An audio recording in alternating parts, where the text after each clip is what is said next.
welcome back to another episode of Wingfulness. I am Aiden. And I am Moki, and we are your hosts for today's videos. And I hope you guys enjoy. If you guys do, let us know down below and subscribe or like whatever. Let's get right into hot take. And we are back with the hot take for this week. And this week was my hot take, as last week was Aiden's. And my hot take for this week is that Steph Curry is the only player that any new or upcoming draft prospect should strive to be like. And I think Right? And the reason why I believe that is if you look at Curry and his career from high school, college, to the draft, to the NBA, through the NBA, and even to now, uh, he shows what you would kind of want from a player or, like, I guess, prospect to be. Not just his basketball skills, obviously, which are one of one, pretty much. Just from everything he's dealt with and been through, he has been through the mud. He's got out the mud, starting from obviously a family who were really athletic already. His mom, I think, was an Olympic athlete. His dad was an NBA player, of course. Coming out of high school, he went to a small college of Davidson, and really put Davidson on the map, bringing them to the, if I'm not mistaken, top eight or the elite eight, or whatever they call it in March Madness. Unfortunately, losing there, but the first time Davidson has ever been in that position, and Davidson's not a big college at all. Um, and he led them to that. And then, obviously, from then on, getting picked, if I'm not mistaken, let me check again. He was picked. Was he third or pick seven? Pick seven in 2009. Uh, and to the Warriors, and then everyone kind of um, doubted him. You know, a smaller guard. He had a lot of issues with ankle injuries in the beginning of the season, or not the beginning of the season, in the earlier parts of his career. And they never really thought he could bounce back from that. And he's really shown the dedication to get stronger, to be able to stay in this league and be really good.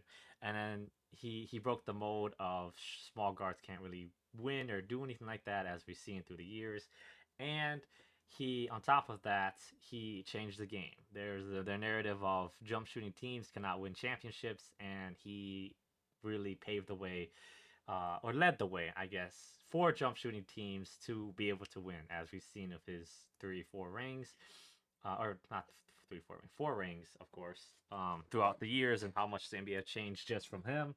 And through all of this, he doesn't get a lot of calls, but he doesn't really complain a ton about it. Of course, you complain a little bit, but he's not like a lot of these other players that you've seen throughout the years. Um, and he doesn't really complain about teammates or anything that much at all, at least not that we ever see publicly.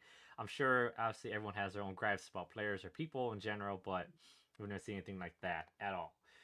um, and I just think all of that combined, with a really good work ethic, uh, really makes him, like, to me, like an ideal candidate to be like one of the only players that anyone should really look up to, because it's not like he was handed anything. He still had to work for everything. He went through all the doubts and all of this. Doesn't complain about calls or him or other players on his team, and he's pretty much been through a lot of adversity. And he is like a really humble guy, at least from everything we've seen.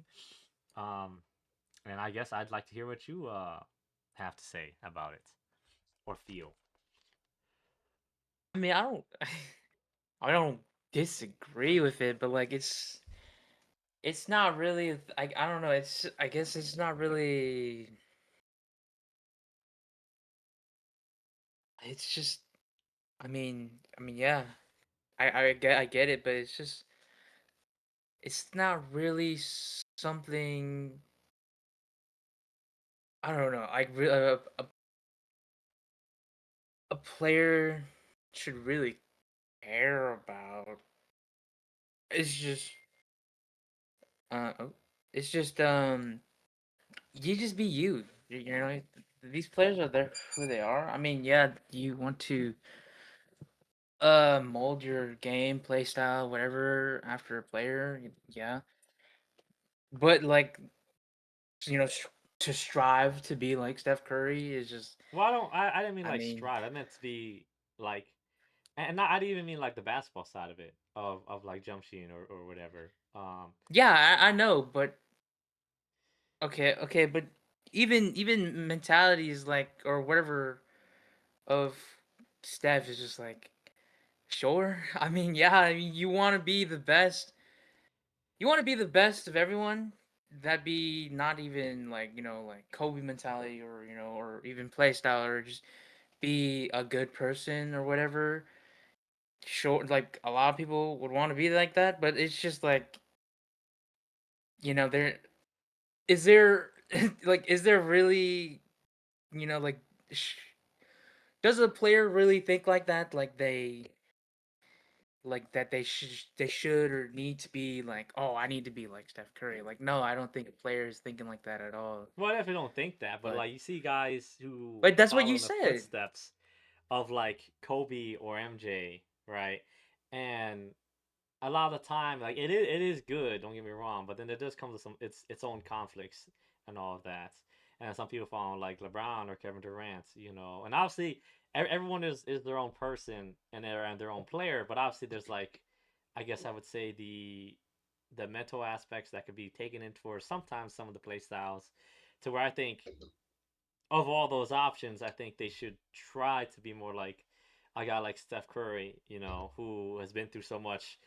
And obviously, everyone goes through their own stuff, obviously, but even just like the mental side of it, with how he is his approach to the game, just trying to get better, not really taking any of the outside stuff of, well, I'm not getting all these calls, what the hell, or I think I need to get more money, or I think this guy on my team Yeah, isn't. but I don't think that's an active thing a player, especially a younger guy like these guys, are going through. They're not thinking, "Oh, I should stop screaming for calls," or "Oh, I should be more like Steph."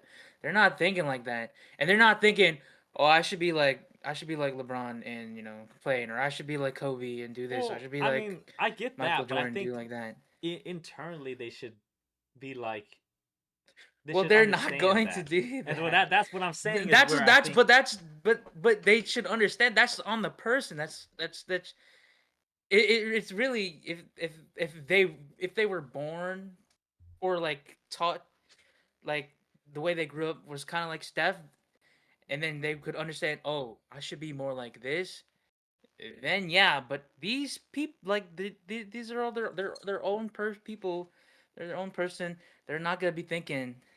They're not gonna be thinking who or like how they should act on the court or whatever. Well, All I this, all still this off think the court. they, because like I said, a lot of people look up to a lot of these players, and they take a lot of things from these guys, regardless if it's basketball or not. And I think that's where, if you grew up or are still in the process of being drafted or will be drafted, or even a younger player, you can look at these greats, like the great players up here, and be like, well, Steph Well, Curry they doesn't complain about any of they these they calls. don't, and Why?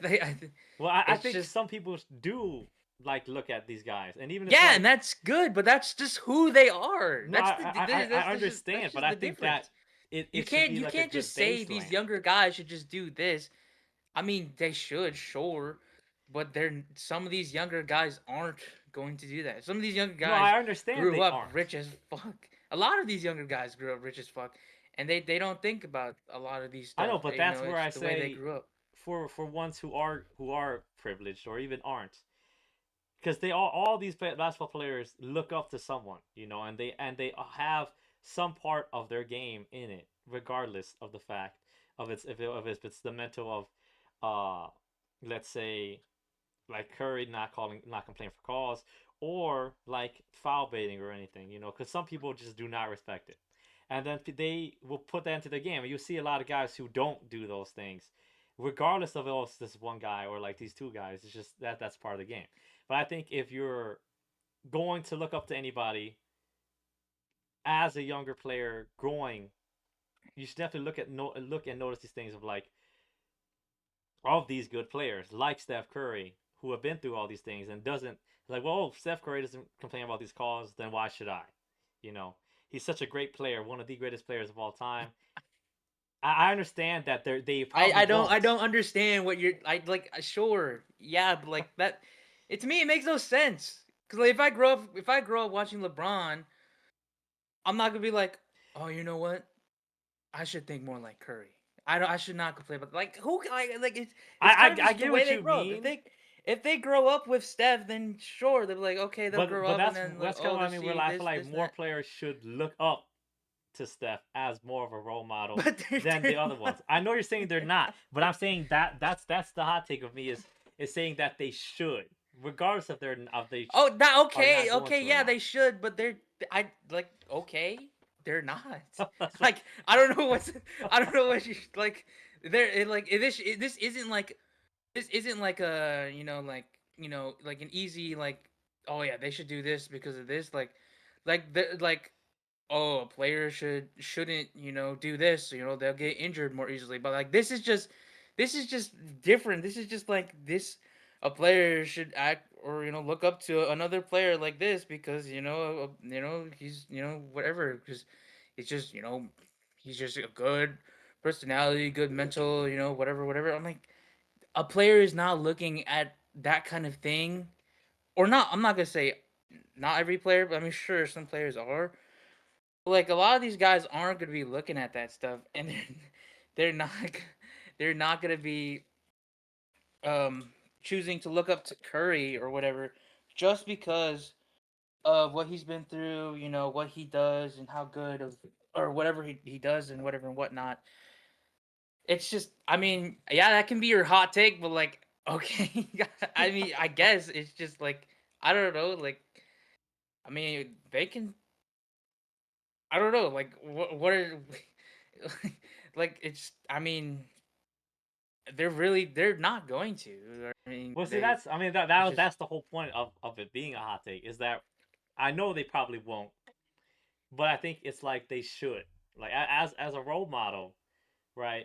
Because whenever you are I coming up don't, through any of the system, you have some player you look up to or a role model that you want to be like or to, I guess, is what got you into the game, but right? like, is that, And that's where I think I he don't should get be how at. that's really I don't know, I don't really get how that's really a take of like, who your role model should be. It's because like I guess, but I don't know. It's just I think I don't know. I I think this is just an excuse to glaze Curry. or it definitely is, but like I said, I just think there's a lot of people their role models are MJ or LeBron or Kobe, and that's fine. But I think Steph Curry You should want to definitely know be one why? of the most It's more of one of because like it's more of because of how they play. And is there and then after that they're not molding their like how they are as a person because of these players. I mean, I guess like Kobe mentality, but like you're not looking at Michael Jordan and be like, oh, I'm gonna go gamble. well, obviously not. And That's not what so they're not that's gonna not what look I at meant. Curry like that. If their game is like Curry's, then sure. But They'll like I said, look I more didn't. at like Curry's, I know and they're then not going to, or like, or they definitely could. That's the part of it, to me. I mean, yeah, they could. But That this, I'm they just very well saying, like could, but role model wise, even if you play the game, it's more of like the mindset you have towards everything, is where I think they should take from him. but okay, I okay, I guess. I mean, I don't disagree. I mean, like, That this is yeah, where I said I don't think you would it's disagree, and that it wasn't as much of a hot take, but it it's is just still it's I can see people it's. disagreeing with it. I mean, but like, I don't I don't because like who should they look up like if someone didn't agree with it, who should they look up to? I could feel Like like they'd be that like wise. why would we not want to look up to like MJ or Kobe, because they're some of the best players of all time, and then obviously their mindsets are always like, oh, I want to win and all that, and then it comes with everything else. Um, and that's where I think, of course, that's great, but a lot of the players can't really. I guess if you even get to that level, you're gonna have the competition anyway, or the strive for competition. I feel like a lot more players can probably relate to Curry with coming from out of the mud, nowhere, and dealing with injuries or people doubting them. A lot of these players have uh, a lot of people, especially if you fall off or don't have a good game, or you have a half of a bad season. People come and I don't say, know, man. Maybe a lot of players do. We just don't know because we don't know the players that are well, in the exactly, yeah, mud. but I'm just saying from an outside standpoint, is that I think they should, because like a player like Jalen Green, where he Well, was on top of the maybe world they like two are. years ago, and now everyone's like, well, he choked against the Warriors, which wasn't even meant to be connected, but he is a really great player, and I feel like he has to deal with the downside of people talking, the whole media and all everyone talking down about him, his skills as a player, and not being able to be a number one option, which I think he could definitely be a number one option. But I don't know how that would affect him, of course. But I think, as we've seen with, like I said, like Steph Curry or even other players who've been injured, and I was gonna say another one who could be like Steph Curry, but like Kawhi Leonard, who's dealt with injuries or setbacks of people saying things uh, and hardships to come back from. I guess this is just more of a mental side of that. Um, Okay. yeah, that was the gist of the hot take. um, yeah. All right. I okay. I mean, I sure. I I, I don't disagree. Yeah, that's why I I said mean, I didn't think you were gonna disagree, but it is a bit weirder of a hot take for sure. But that's probably we can't really discuss too much I now. I'm Um, I'm not really gonna like. I don't I don't really like. I'm not gonna like say like how a player should like look up to another player. I feel like that's kind of weird because it I is don't know these strange, but players. I like definitely. like like do whatever the hell you want. Well, I mean, obviously, but it's like it's. I just saying if I guess they had like a choice, I feel like they should lean towards guys like that, and that was kind of more of the thing. Yeah. But all right, let's go into the playoff recap or the finals recap, game one and game two, and we are back with the Knicks and the Spurs, game one of the finals. Uh, and in this game, it started off really good for the Spurs. They got to a 14-point lead in the second quarter. Um, Hmm. and I was looking pretty up. I was like, okay, well, they should have this game in the bag. All they gotta do is play relatively solid, make some shots, get some stops, basic basketball stuff that they have been doing all year, all playoff long. And then they have a mid third quarter, and then it all fall apart in the fourth. Um, this game was only it was a 10-point game, but it was obviously a lot closer throughout the entirety of it. Um, the Spurs only scoring 19 points in the fourth to the Knicks 29. But still, they 100% had a chance to win. Uh, Wemby did not have a good game offensively, really at all, and even defensively, he was good, as his usual self. It wasn't like all defining, I guess.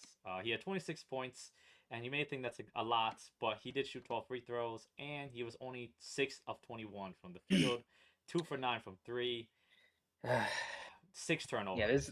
this was a bad game from Wemby. Yeah. Um, 29% from the field. Yeah, yeah, he was really struggling. Had he made some of those, a lot of them would be a lot of and one shots. And granted, he did make pretty much every free throw, so it wasn't like it changed that much. But given two, three, four and ones, and the game could have been a little different. But it wasn't all his fault, you know. Devin Vassell was kind of struggling. Julian Champagny looked amazing for the first half of this game. I During this game, I think Aiden was doing something this day, and I was watching this one myself. But I was DMing him and my buddy, and I was like, dude, Julian Champagny has like 15 points, uh, and it's in at halftime, and you'd be like, oh my god, he's shooting lights out, he's playing an amazing game, and then the second half comes, and he ended with 16 points,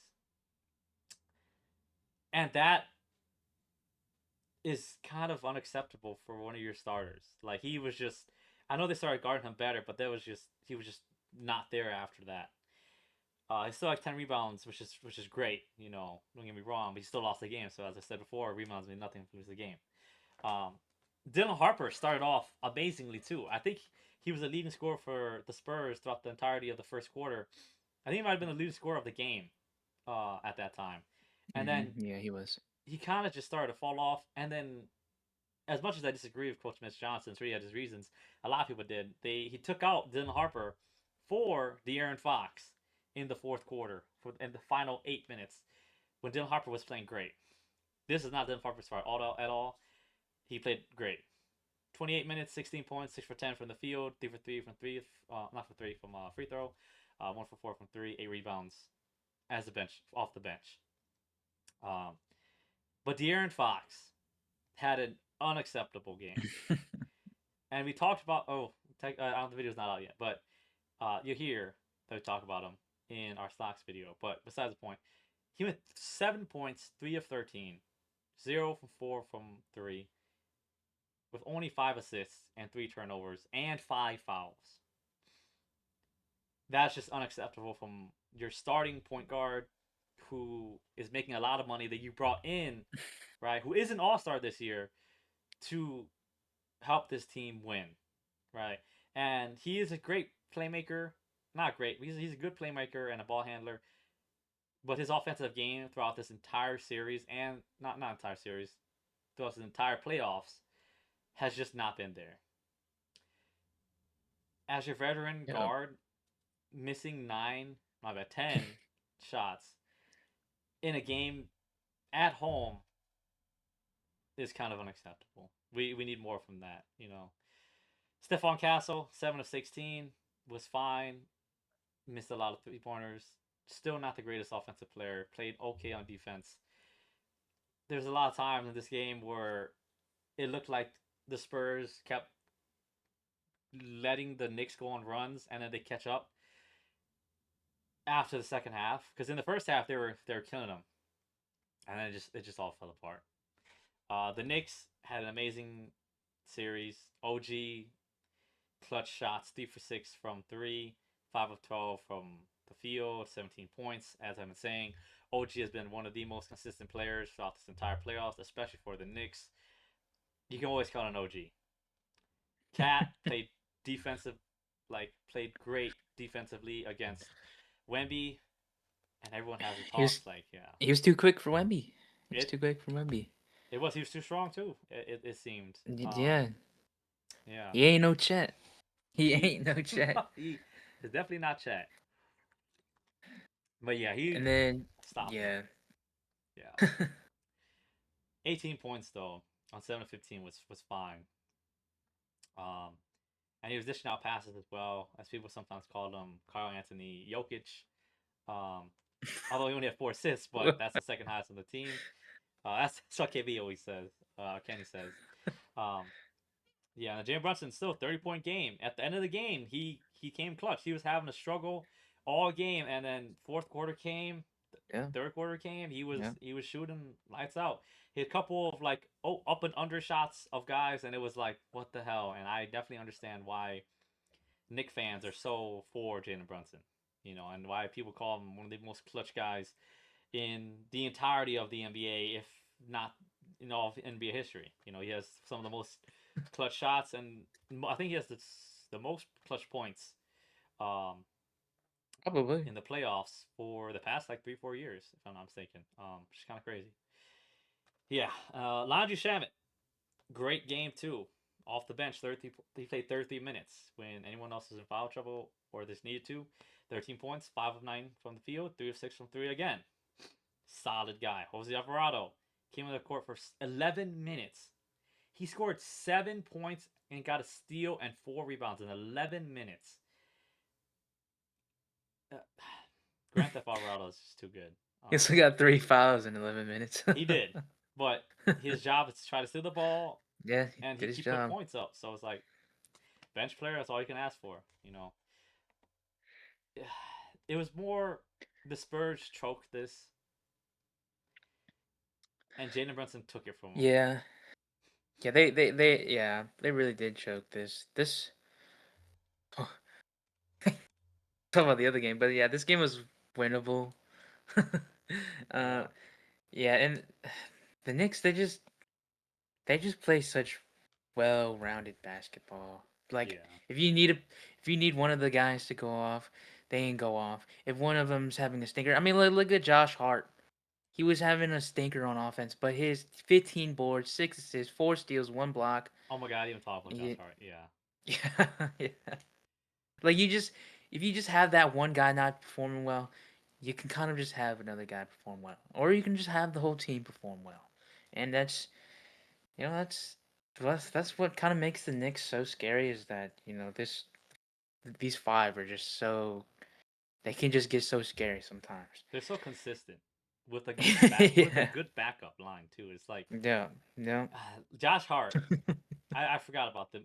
I don't know how I did. This is my bad. It's been a while since this game happened, It's but heart of the garden, bro. yeah, 15 he boards in 27 minutes. yeah 15 boards. And let's not excuse any of those stats. 6 assists and 4 steals with 1 block in only 27 minutes as a starter. Who cares about the 3 points? He was impactful on every other part of the game the court, whatever you want to call it. He out rebounded Carl Anthony Towns and Victor Wembanyama. He assisted more than anyone else in the entire game. He had more steals than anyone else in the entire game, and he had a block. Yeah, he went out and went for 27 minutes and didn't really score well, and he had 4 fouls, so that's why he got to sit out, because he had 4 fouls. But No. he did his job to get them to that point, and Jalen Brunson just finished it. That was it. Mm-hmm. It was nothing else other than that. The Spurs looked really good for the first half and then fell apart, and that's what I don't like to see because they're so good in the beginning, and I'm looking at them, and I don't know Yeah. if it's fatigue or it's That's what's so hard panic. about the Spurs, man. Yeah. It's like They kind of just fall apart in certain parts. yeah, I don't understand it. Like they play so good. I see such good ball movement in the first quarter, first half, and then it's just then they just want to start taking random threes.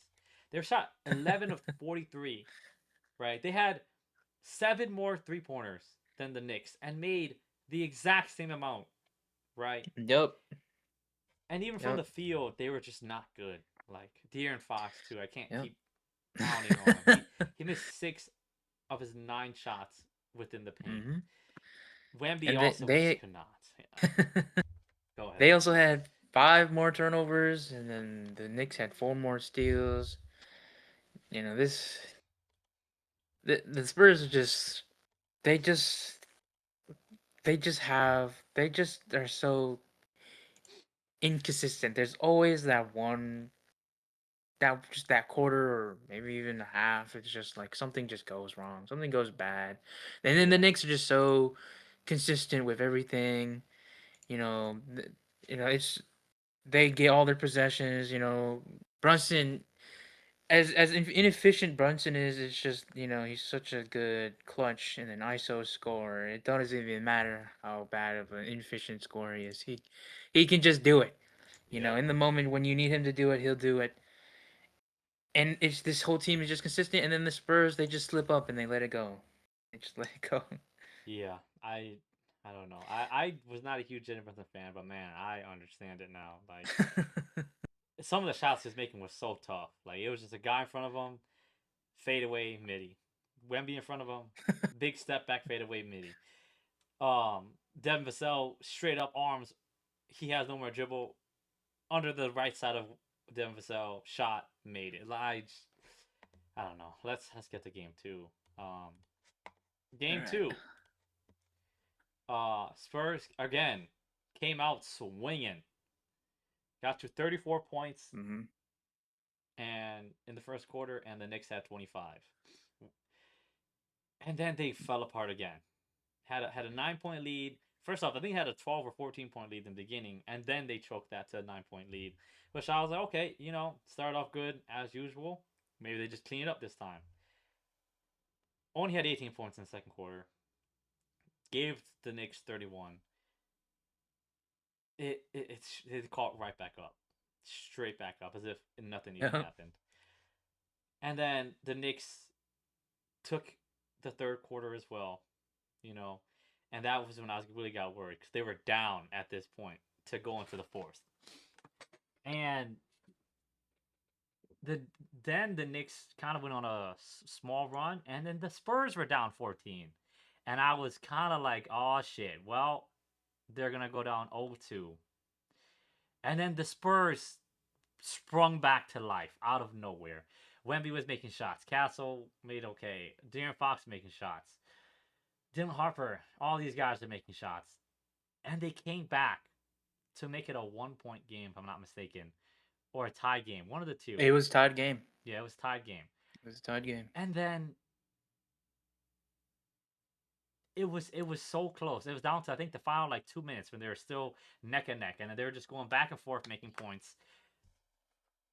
And then it all fell apart when it was 104, 104. They got the stop on uh Wemby. Not Wemby, my bad. They got the stop on Brunson. Not really a stop, but they got it. Wemby I can't even speak right now for some reason. Brunson got to where he wanted to, took a shot, didn't make it. Same elbow midi that he always does, didn't make it. Wemby gets the rebound, turns around. Everyone on the Spurs and the Knicks are running back. There is about 30 seconds left. You guys all seen this already.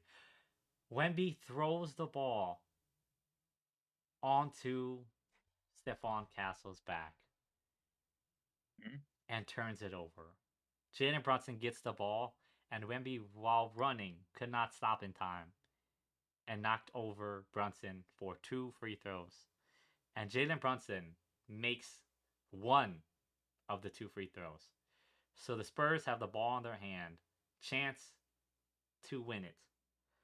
Gets up the court. They run if I'm not mistaken, a screen. Wemby puts a screen up and then fades out to the side or pops out, gets the ball back, takes one step into the paint, guarded by Mitchell Robinson, takes a contested midi and hits the back rim out, and they lose the game. And the ending of this game will forever haunt the Spurs and Wemby just because of what happened and how it played out. Yep. They came back down Yeah. 14 to choke it in the way that they did, with Wemby throwing it off Stephon Castle's back and then Wemby missing the final shot.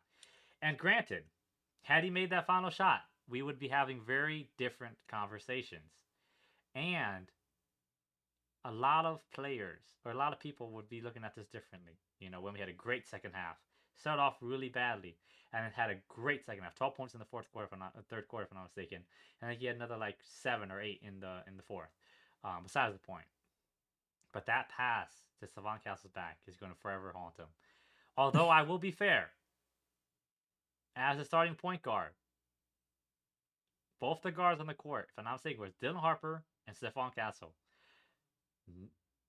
Usually, you expect your guard to handle the ball, so I can't fully blame Wemby, but it is still definitely on Wemby for making the pass as soon as Stephon Castle looks away. And in this game, De'Aaron Fox still had a good game. He had a way better bounce back from the other game. He had 20 points on 8 for 12, 2 for 2 from 3, 2 for 2 from the free throw line, and 5 assists from your starting point guard. That's what we want from De'Aaron Fox. That puts you guys in the game, puts you guys to have a chance to actually win. Julian Champagny didn't have the greatest night. Can't expect him to always have a good night. Devin Vassell had a little bit better of a night. 4 of 9, 14 points. Stephon Castle was not the guy offensively again, as we've seen. 14 points, 28 minutes, 5 of 14 from the field, 4 rebounds, 4 assists. Still there defensively, just was not really there offensively. Dylan Harper, all you can ask for a rookie off the bench, 15 points, 6 for 12 from the field, 3 for 4 from the free throw line, 32 minutes. This was not any of their fault. It just ended up to be that last possession. And throughout the whole game, they didn't look like the greatest anyway, but they still were able to Mhm. fight back. No one can ask, especially a young team. But I'm not giving them that excuse. But it is still there. You can say nobody can ask people to always be perfect and be consistent. It is very hard to do that. And I would definitely say that they kind of see where their age could maybe come into play. The Knicks had a really solid-ish game. Everyone, nobody was really that bad besides even Josh Hart. But Josh Hart only played 18 minutes. 0 for 4, 0 points, 6 rebounds, 4 assists, 1 steal. He's always going to be there on the board, always going to try to assist, always going to try to be defensively good. Had a block as well. He had 5 fouls 5 in fouls. 18 minutes. OG, as I've always said, he is super consistent. 37 minutes, 17 points Mhm. again. 5 of 10 from the field, 2 of 5 from 3. 5 of 5 from the free throw line. 4 rebounds, 3 assists, 2 steals, 2 blocks. Damn, he was really good defensively. Didn't see that, but yeah. Carl Towns scoring way better this game, a lot better. He was just taking like heat check 3 after heat check 3, like it felt like just straight up. It was like deep threes, and he's making them. He's 3 5 from 3, 8 for 12 from the field, 13 rebounds, 4 assists, 1 steal, 1 block. I have something in my throat. Um, Mikal Bridges had a good offensive night now. 20 points, 8 of 13. He had 9 last time, if I'm not mistaken. 4 6 from 3, 6 rebounds, 6 steals, or 6 not 6 steals. Whoa, 6 assists, 1 steal. Uh, the guy who almost had that was Jalen Brunson.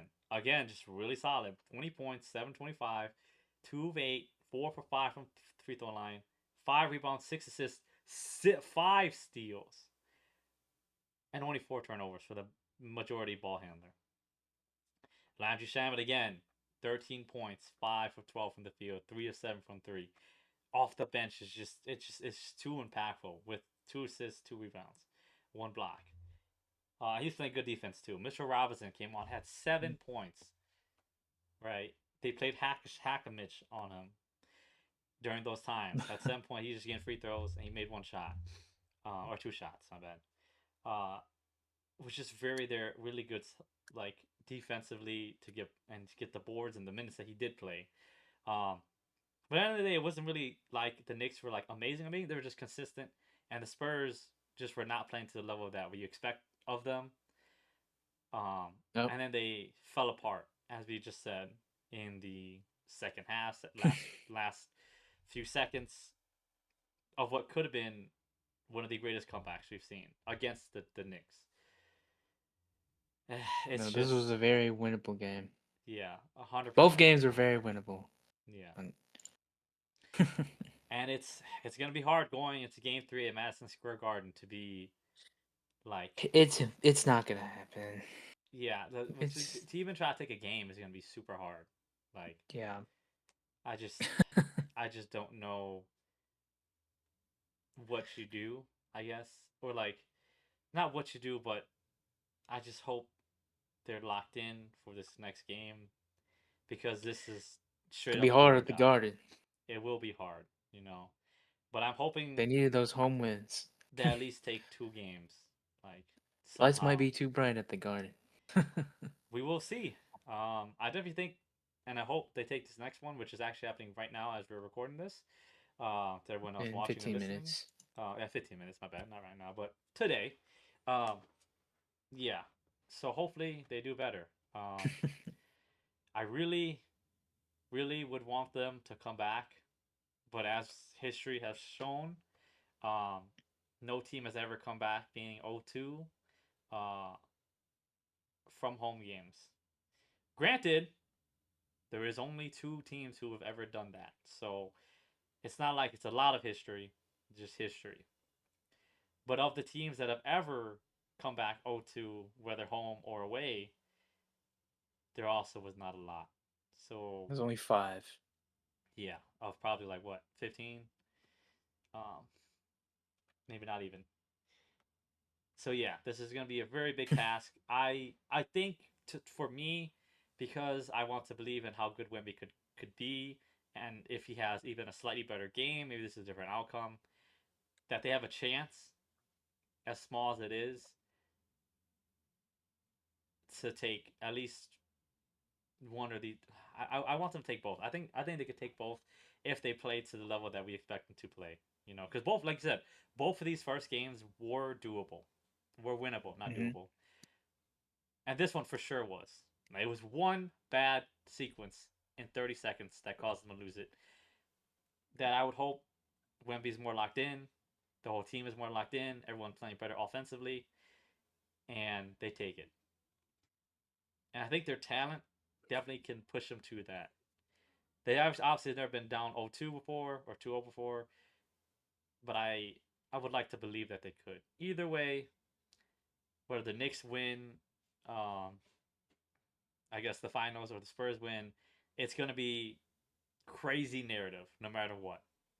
Because if the Knicks, let's say, lose one game and then they beat them in five, the Knicks will be Hmm. like, holy crap. The Knicks have one of the greatest playoff runs in NBA history. To go to win, they're currently on 13 straight wins in the playoffs, which is the second best all time, only behind the Warriors, which I don't think anyone's touching the Warriors. Um, or Wemby and the Spurs do the impossible that has never been done before, as if I'm not mistaken, the youngest team ever in the modern era.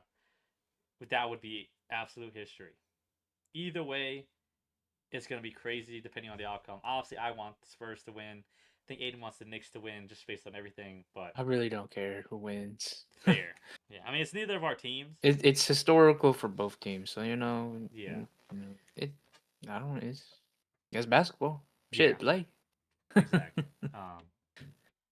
But with that, we will move right into, I guess, kind of garbage time. I guess we would call it because it's not really a segment for this part. So, see y'all there.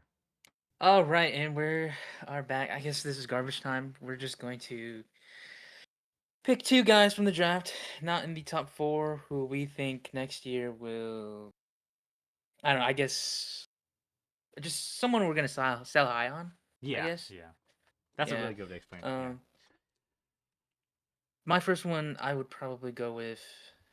We're only doing two, so I'm gonna just go. I would probably go with Mikael Brown Jr. Mm. Yeah. Who do you? Would you? Who are you? Do you have? For me, I would say for my top one, I guess I would say that I think people would think, oh, it's kind of boring, but here's what I wanted to do too. Is Darius Jr. Um, well, explain more to me why you picked Okay. Mikael Brown Jr. Okay. Well, first of all, then my second one was Darius Acuff. Okay. Well, explain Mikael Brown Jr. and then we'll both talk about Darius after.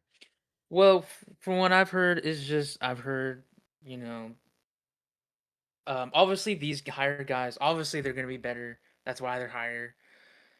But all I've seen about Mikael Brown Jr. is that he has that ceiling. He he's probably gonna go seven. I think yeah, seven or somewhere around there. Like seven Um, to nine. I don't think anyone within that yeah. is going to take anything else. But Obviously, yeah, all those guys above him are gonna go above him. Obviously, Acuff, all those guys, top four, Wagler, whatever. Those guys are gonna be above him. But I think, from what I've heard, the ceiling, and just these, the 7, 8, 9 spot. Maybe not so much 8 because that's Atlanta. They might go at Daymara, but the Kings, the Bucks, Dallas, they all want Adam. They want him because he just has that ceiling, and he has that potential of being of that, a really good. that guy. Yeah, Yeah. his shooting So form, from what I've heard, is like immaculate. Whether or not it falls, it just looks yeah, immaculate from who was it? Saras. Saras. That's Yeah. who I heard the So biggest I've thing heard about. nothing but good things about Mikael Brown Jr.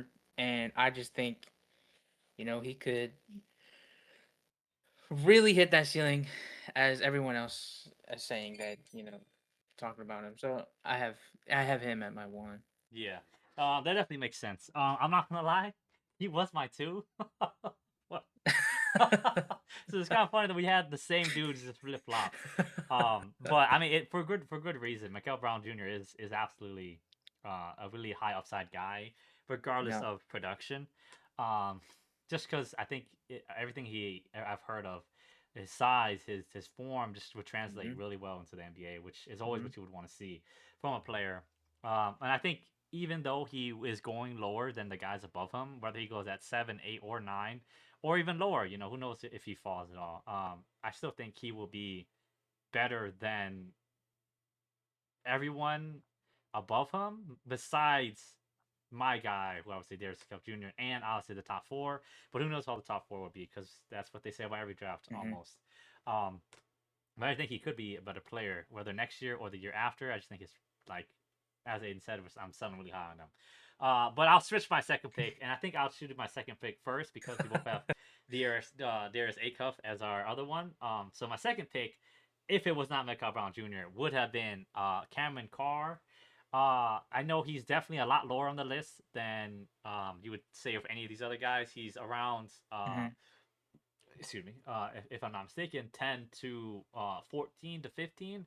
I think he'll for sure stay a lottery pick no matter what. So probably 14 at the lowest. I don't think anyone's dropping him. And if they are, they're probably going for fit, right?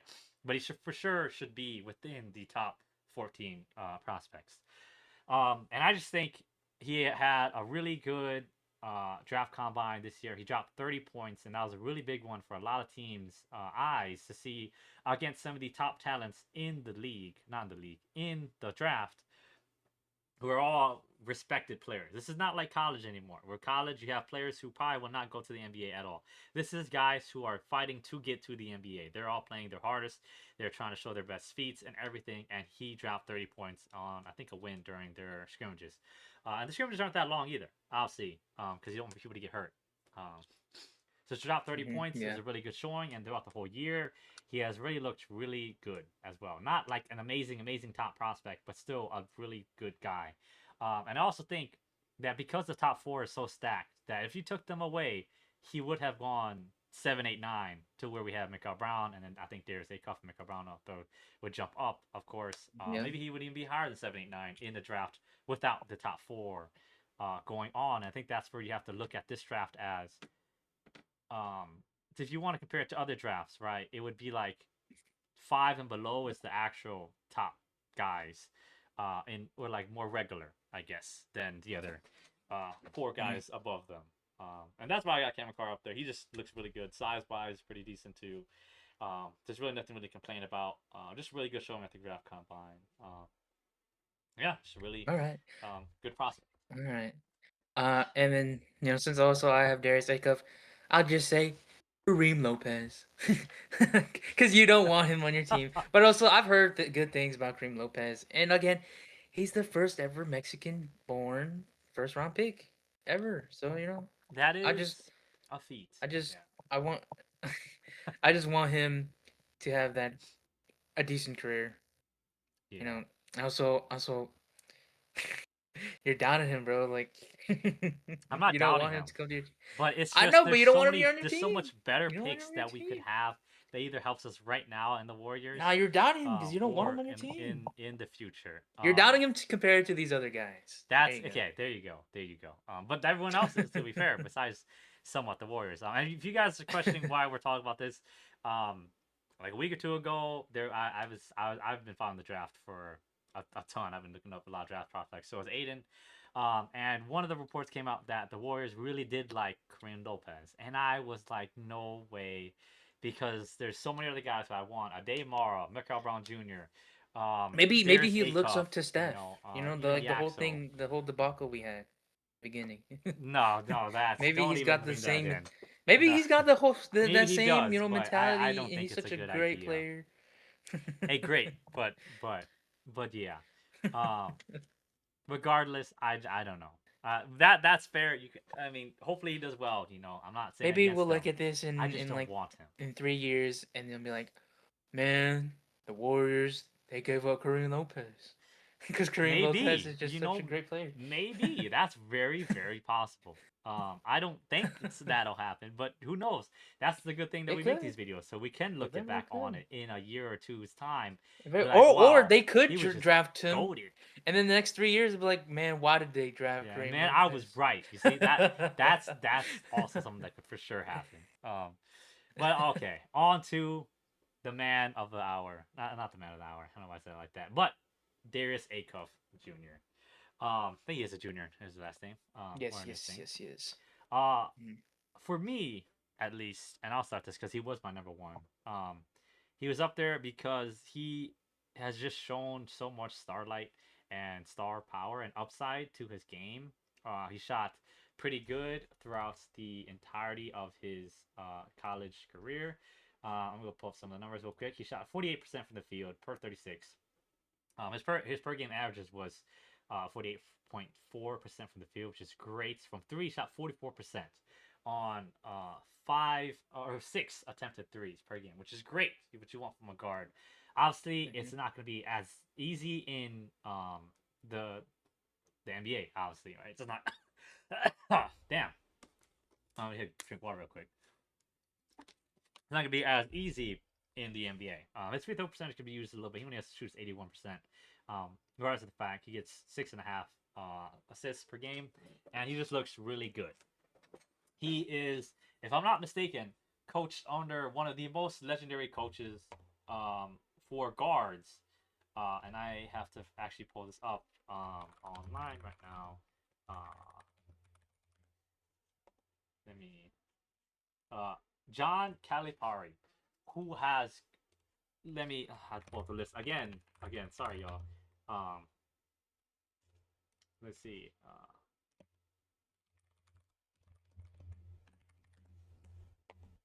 He is one of the greatest coaches in college, right, to draft really good players. He's produced over 40 first round draft picks and 26 NBA players currently who are still active at least, and you for sure know some of them. Guys like Shea Gilgis Alexander was coached by him. Tyrese Maxey. Those are two big Mm-hmm. ones, big guards who could be like what Darius Acuff could become. You know, he drafted those. He trained. He coached those guys. And there's a reason why I think, if I'm not mistaken, that Mm-hmm. Acuff chose to go to Arkansas was to be under him, Mm-hmm. and that is such a big plus to have. A veteran coach who, if I'm not mistaken, had a Mm-hmm. lot of good stuff to say about Darius Acuff, saying he could Mm-hmm. be good, if not better, than those guys. And that's such a good thing to come from an elite level coach who has like I can't think of a good resume to show how good of a coach he is. I think this year he I scored. can list. I have a list of all the guys he's produced. Oh, go ahead. He's Go ahead. coached Derrick Rose, Yep. John Wall, Yep. DeMarcus Cousins, Eric Bledsoe, Brandon Knight, Anthony Davis, Yep. Michael Kidd Gilchrist, uh, Julius Randle, Carl Anthony Towns, Devin Booker, Jamal Murray, De'Aaron Fox, Malik Monk, Bam Adebayo, Shea, obviously, Tyler Hero, PJ Washington, Keldon Johnson, Tyrese Maxey, obviously, Emmanuel Quickly, um, Casey Wallace, Brady Shepard, Rob Dylan, Rob Dylan. Well, we're But yeah, gonna we're gonna excuse Rob Hand. Hopefully he does not become like Rob Hand. But um, again, the list was insane. If you take all the guards yeah, and from there that was, list, yeah, he yeah. elite level guards, and he has talked super highly about Darius Acuff. And Darius Acuff Jr. has such commitment to try to be good and be one of the best players. He's still a decent height too. He's 6'3". At least on Tankathon. I think he's 6'2" on the actual combine, but in shoes he'll be 6'3" and a half or something like that. Besides the point, still a relatively tallish guard, not the tallest guard, of course, but still okay sized. Good wingspan. I think he's a 6'7" wingspan, which is good enough, for everything. But he just can be such a good player, and he is not a guard who just dunks a lot, like the one who I think LeBron Philon. All his highlights are just dunks in my eyes. He doesn't dunk. He is a shooter, right? And he is a distributor. And he's coached under these. It's like I can't keep going back to the elite level coaching. Although I do know they say his defensive prowess is not there at all. He's not the best on defense. A very big liability. But we have seen guards who have not the best Mm-hmm. defense Mm-hmm. succeed, and you can still build your defense, right? It's not like it's that bad. You can still build your defense up to be good. We look at Steph Curry, who is not the best defender. Of course, he still is a relatively okay defender. Has a steals champ for one of the years. We look at guys like Jalen Brunson, who gets hounded on offense, right? Nobody, or on defense, means on defense. He's not a good defender really at all, and he's about to win. He's 2 games away from winning the NBA Finals, and even if he doesn't, he still made it to the finals and leading the team. And honestly, I'm not saying he's Darius Acuff is going to be Jalen Brunson or Steph Curry. It's just comparing him to other players who have done it. Right? It's not like he can't do it without the best defense. We're looking at Luca, Yep. who people say plays no defense. And of course, Yep. he did Trey get Young. his steals up. Here, Trey Young. There you go. Guards who are all elite level guards who have brought their team to at least the finals or the conference finals and can succeed. And I hope he does. This is my number one, obviously. So that's what I'm expecting, and I'm setting super high on him. And you may say it's boring because he's pick 5 or 6 or 7, depending on where he goes. Um, but I don't care. He's not in top 4. That's the only criteria we had. He has everything to prove for it. And all his advanced stats are up as well. Is there anything else you have to say about him, Aiden? No, you've said it all. I've just heard great things about him. Him Exactly. and Mika. So Yeah. those are two of my guys. Yeah. Actually, both our guys. Yeah, but it was both our guys. We just added the other guys extra because we somehow had the same dudes. So we'll see if we're completely wrong in a year or two, and yeah, hopefully we're not. I really hope. I hope all of the people do good in the drafts, but obviously that's not the case for realistically because we've never seen an entire draft just be really really solid. Well, we have, but I don't know if we can believe in that. But hopefully, who knows? I'm definitely gonna be watching him a lot next year when he gets drafted. I really hope the Warriors trade up to get him, trade pick 11 away, trade some other picks to get Darius Acuff. And I know it's like, oh, he's playing next to Steph Curry. He's not gonna miss minutes. He can still be an amazing six man until Steph Curry retires, and then he would take over as the guy, or he can play alongside Steph Curry.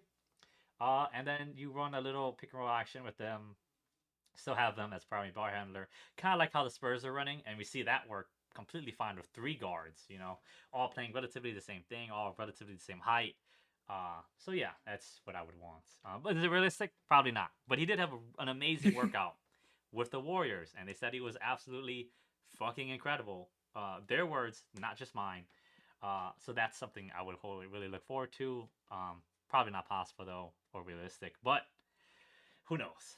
Um, and I think Aiden, is there anything else you have to say for this episode? No, I think that's it. All right, That's it. yeah. If you guys enjoyed, I hope you guys did. I don't know why I said it like that. I hope you guys enjoyed. If you got to this point of the video, let us know down below. And if you guys want to see more, or you want to see anything else, feel free to comment anything. And hope we will see you guys in the next one. See ya. Bye bye.